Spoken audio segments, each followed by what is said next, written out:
Aujourd'hui, la télé évolue, elle change de nature. Notre audience a déjà basculé du côté du mobile.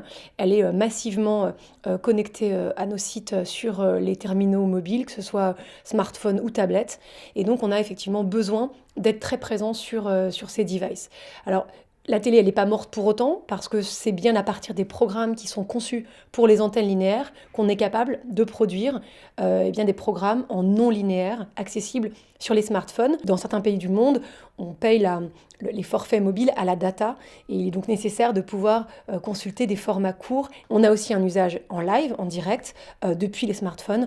Et ça, c'est aussi un besoin qu'on a de consommer la télé linéaire sur les smartphones. Donc la télé n'est pas morte. Loin de là, en revanche, elle doit tenir compte de ces usages qui explosent. On pense notamment à l'Afrique. Le continent africain pour TV5 Monde est stratégique. Et on sait que sur le continent, la plupart des internautes ont fait un saut générationnel, sont déjà connectés sur les mobiles et consomment de la vidéo sur le mobile.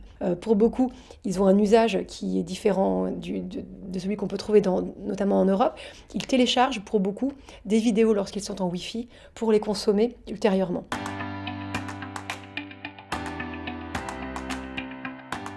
TV5 Monde est une chaîne déjà très connectée à ses audiences.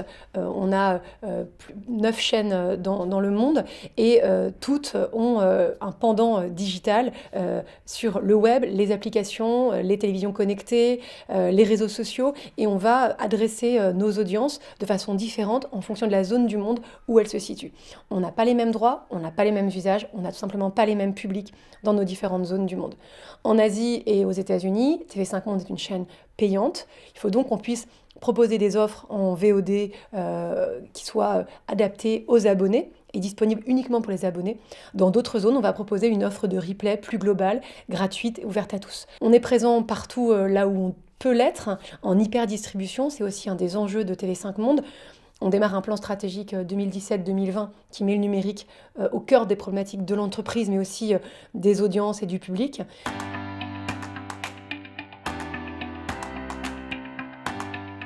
Orange est un partenaire de choix, un partenaire précieux pour TV5 Monde, pour une chaîne internationale comme TV5 Monde. On a besoin d'être présent dans les terminaux mobiles en Afrique, et on sait que la difficulté va s'opérer sur le téléchargement des contenus, notamment des contenus vidéo. Donc il serait envisageable de pré-télécharger dans les téléphones Orange sur le continent certains contenus TV5 Monde libres de droit. Je pense à l'apprentissage du français, à des contenus qu'on produit comme des contenus africains. Et donc on pourrait effectivement proposer du pré-téléchargement de certains contenus. Donc on a un besoin d'accompagnement technologique et de conseils stratégiques, notamment sur l'Afrique.